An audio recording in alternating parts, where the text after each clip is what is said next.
Okay, guys, it's been a while, but we are back. And as you can see, we are tackling a new case here, the disappearance of Amy Bradley. For many of you who may be new to the channel, uh, I'm more known for the JonBenet Ramsey case. I have many videos I've made for that case, and I've answered many of your questions that you've been wondering about.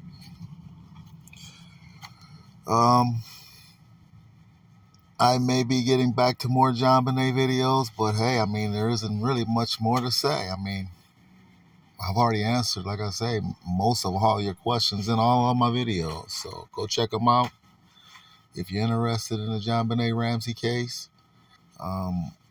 They're there. But like I say, now I want to turn my attention to Amy Bradley. I guess it was a new Netflix documentary that came on recently, and this case has caught my attention, and I want to give you my thoughts on it. They say, when you want to look into an investigation, I mean, you got to start from the beginning. What's the details of the disappearance? How did it begin? And follow all the clues, and hopefully it'll lead you to a perpetrator. But in this case, I just can't get past the beginning. I just can't get past the beginning of this case. I can't move on. I mean, I've heard many suspects named. Some guy from the band named Yella. I've heard she was taken off of the ship and put into the S trade market. I've heard most of the crew on the ship was after her, from what I understand. But I just can't get past the beginning. I can't get to all those suspects yet. The beginning of this case concerns me. And the beginning of this case starts with the last person who saw her, well, at least her legs, alive, which is her father. Her father's story makes absolutely no sense when you really break it down, when you really think about it. It makes absolutely no sense. I can't get past it. I want to say it's laughable at times. His story not only makes no sense, at a time it's laughable. Why does his story make no sense? Why does everyone not see the father of Amy Bradley, which his name is Ron Bradley? Her mom's name was Eva Bradley. She had a brother named Brad Bradley. They were on the cruise, Rhapsody of the Seas, which at the time was, I believe, the world's largest cruise ship. Back in 1998 is when she disappeared, March of 98. And the father, Ron Bradley, story makes absolutely no sense. He's not telling the truth. I'm not calling him the suspect. I'm just telling you that his story does not make sense. He appears to not be telling the truth. Why? Maybe the buck stops with him. So we're going to go over, the beginning, and I'm going to let the video play. I guess they're going to pick up like after they went to a Calypso party. They were on their way to Curacao, from Aruba to Curacao. There was a party that night. We're going to pick up, I guess, around midnight or 1 a.m. in the video. I'll stop the video and react to it as we're going along, and I'm going to let you see that the father makes no sense. So, here we go. The limbo contests, which I won that night. Just having drinks, having a good time.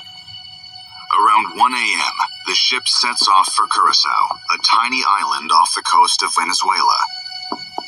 Exhausted, Iva and Ron decide to call it a night.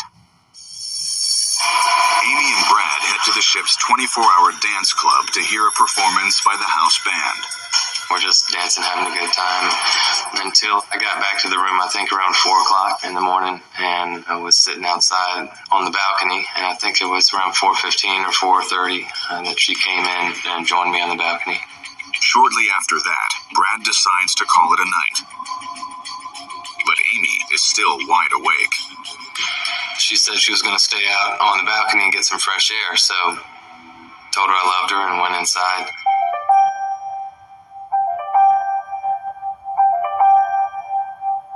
"5:30 a.m. As the ship arrives in Curacao, Ron Bradley wakes to find his daughter still on the balcony, relaxing. Knowing that she was comfortable, I just decided to lay my head back down because I knew in about 20 minutes we were going to get up and go off on the island and have breakfast." Okay, stop it there for a second. It's 5:30 in the morning. He says he wakes up, he goes, he sees his daughter, Amy, out on the balcony, her legs, I guess. She looks comfortable. He's going to just let her be, and he's going to wake her in about 20 minutes because they're all waking up for breakfast and going up deck. But when Ron wakes up again 20 minutes later, Amy is nowhere in sight. Okay, let's stop it again. He wakes up 20 minutes later, and Amy is nowhere in sight. Okay, so hold on now. What happened to the father? What happened to Ron in 20 minutes? Okay. What happened to him in 20 minutes that he lost track of Amy Bradley, his daughter, in 20 minutes in a small cabin on a cruise ship? Did he really fall back deep into that much of a sleep in 20 minutes? I mean, it's not 1 o'clock in the morning. It's 5:30 in the morning, and as he just stated, they're all getting up in just 20 minutes. Why would you even want to fall back into a deep sleep? And not only that, I don't know, I've been on many cruise ships, and I even checked a YouTube video of the Rhapsody of the Seas just to confirm this.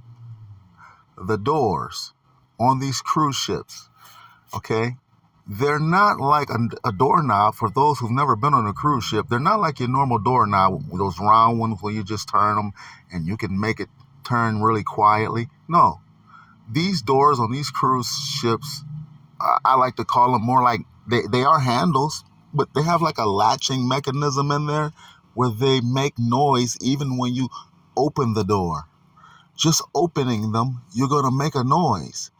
And when you close the door, it's going to make a louder noise. Amy Bradley is not leaving that room in 20 minutes without waking somebody up. I promise you that. She's not slipping out or sneaking out that room, especially at that time in the morning when he just was up 20 minutes earlier. Okay? No way. No way is that possible. And that 20 minutes, did he fall back into that much of a deep of a sleep that he didn't hear the door and he lost track of her? He's the last person to see her alive. Okay? And he lost track of her because he fell into a deep sleep. So deep, he did not hear those loud door latches on those cabin doors. Okay? Right away, I said, well, she must have gone up on the deck to take some pictures, drink some coffee. So I fully anticipated going out of the room and finding her up on deck. Stop it again. He assumes that she went up on deck to get some coffee, take some pictures, smoke some cigarettes. So he went up searching for her, fully expecting to find her on deck. Again, makes no sense. Okay? That makes no sense when you think about it. Here's why it makes no sense. It's 20 minutes later. He was going to wake her up in 20 minutes. He fell into a deep sleep and he lost track of her. The last person to see Amy alive lost track of her because he fell back in such a deep sleep that he can't hear loud door latches, okay, on a cruise cabin door, opening and shut. So this guy wakes up out that deep sleep, right? And he doesn't see Amy. And first and foremost, he doesn't even wake up his wife and his son because, okay, they're waking up. Okay, they're getting up to go to breakfast. It's 20 minutes later now. Why did he not wake up his wife? Why did he not wake up his son? And ask them, first and foremost, do you guys know where Amy went? Did she tell you? Because I just fell back into a deep sleep after just 20 minutes. I didn't hear anything. I didn't hear the door latches. I didn't hear anything. So did she say anything to you guys, when she left, or do you know anything? He didn't even do that. He didn't even wake them up. They were supposed to wake up. Why is he not waking up his family? Okay. So now, after waking up out of a deep slumber, does not wake up the wife, does not wake up the son because they were going to breakfast, like he said. He just let them sleep as well. I guess they were looking comfortable too, I guess. So he's just going to let them sleep. And now he, with his own intuition, just out of a deep slumber, he believes that Amy needs to be looked for now. I need to go look for her because she may have told these people, I'll be right back. He was in such a deep sleep, he's not going to hear it, obviously. So he just doesn't wake them up, doesn't ask them, just out of his own intuition, out of his own mind says, let me go look for Amy. This is the last person that's seen her alive now. I'm about to go look for her up deck. Okay? She needs to be looked for. Okay? She's not here. I'm about to go look for her. The one-man search party. He's a one-man search party about to go look for Amy on the world's largest cruise ship at the time. It's the world's largest cruise ship. Okay? So he's not going to wake the family up like they're supposed to get woken up. If she's already going up deck, that's where they're going anyways. I mean, they're all going up deck. If she's up there, okay, cool. She's already up there. Wake the family up and we're going to go up on deck and meet her up there. See if we can find her all together. Why would he go the one-man search party? Woke up out of a deep slumber, just assume she needs to be looked for because he didn't wake nobody up and ask them. If they might have know where she went, and he just takes off looking for her on the world's largest cruise ship, the one-man search party, the last person to see her alive. Let's continue. But Amy is not on deck. All of her belongings are still in the room. Yet after searching the ship for more than an hour, Amy is nowhere to be found. Ron is starting to panic. Stop it again.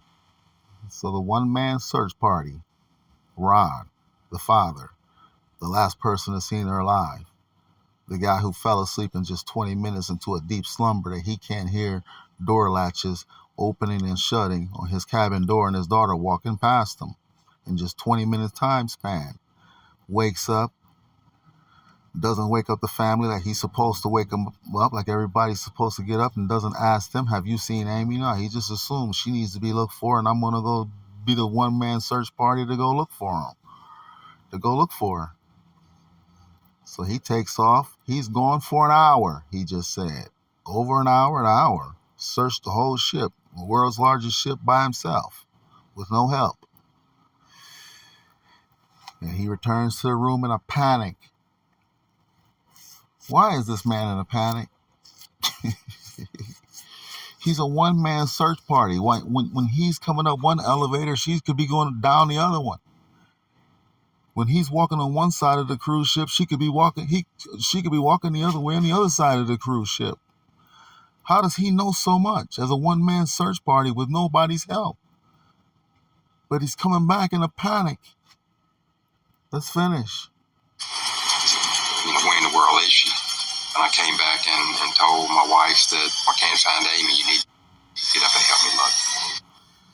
So he comes back an hour later, finally gets up the mother and the son, which they should have been up anyway, shouldn't they? I thought they were all getting up at 6. It's an hour later. They're still sleeping. Anyways, okay. Waking them up. And the first thing he says is, I can't find Amy. You need to get up and help me find her. The last guy who saw her lie, the one-man search party who didn't wake them up when he was supposed to wake them up, took off on his own looking for her for over an hour, comes back to the room, okay? And the first thing he tells them, he heard it out of his own mouth, Amy's missing, and you got to get up and help me look for her. Makes no sense. He was gone, like I just told you a few moments ago. He's a one-man search party. He was gone for an hour. For all he knows, Amy could have come back in that hour, stuck her head at the door, woke them up, told them, hey, I'll be right back. I'm going over here. But he never asked them. He never woke them. He never asked them, hey, did Amy come back while I was gone for an hour? I'm a one-man search party. I've searched this whole ship by myself. I didn't see her. So did she happen to come back while I was gone? I mean, he just knows everything about this disappearance of Amy. He just knows for sure she's missing. Lo and behold, she was really missing. Let's finish. What was your initial gut reaction when he told you that? I'm immediately very, very, very upset and concerned because I took one look at him and he didn't even look like him. He was completely frantic. Completely frantic, didn't look like him. The one-man search party, he knows for sure she's missing because he searched the world's largest cruise ship by himself in an hour. Okay? Every nook and cranny. And he didn't find her. And he came back in a panic and he told her, look, we can't find, she's missing. I can't find her. I looked to all the police departments around the nation, whenever somebody's missing and you need somebody to be found, you should call Ron Bradley, the one-man search party. Okay, because he could cover a lot of ground just by himself. And he'll come back with all the answers for you. Just by himself. He'll cover, just in an hour, he'll cover acres. Okay? With no help. He comes back, told his wife. The first thing his wife should have said when he told her that, she should have said, how the hell you know? You're just one man. How you know she's missing? She should have been like, what are you talking about? You one man. You searched this whole just gigantic ship by yourself? Here, let me get up and let's go help her. Let's go help find her. Guys, the father, he got some explaining to do. His story makes no sense. We shouldn't go any further. He should be given a lie detector test, not on his independent, not by his people, by the FBI, the police. Somebody should give that man a lie detector test because his story makes no sense and he seems to be lying. And we'll leave it there.